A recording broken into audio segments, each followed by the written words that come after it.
Kasus penipuan tiket konser Coldplay berujung laporan kepolisian. Influencer yang menjadi korban memasuki tahap baru. Yang bersangkutan diperiksa dimintai keterangan langsung di Mapolda Sumsel.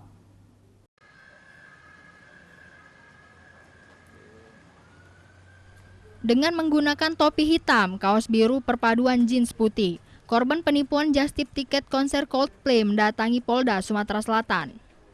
Kedatangannya influencer sekaligus dokter ini didampingi kuasa hukumnya untuk memberikan keterangan langsung kronologis serta barang bukti penipuan pembelian tiket konser. Niko Saputra Nugraha menjadi korban penipuan pembelian 2 tiket konser Coldplay sebesar Rp12.500.000.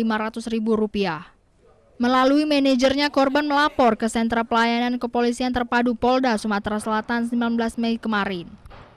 Niko mengatakan sudah memberikan keterangan langsung ke pihak penyidik menjelaskan kejadian kemarin, sesuai dengan cerita yang diviralkan kemarin.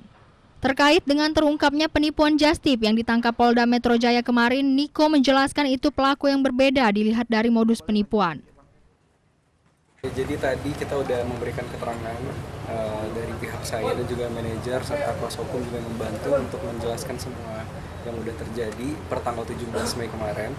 Tinggal kita menunggu hasil dari dalam dulu gitu. Yang penting semua keterangan sesuai dengan cerita yang saya sempat viralkan juga di video di akun sosial media saya juga. Dari Palembang, Sumatera Selatan, Firdaus iNews melaporkan.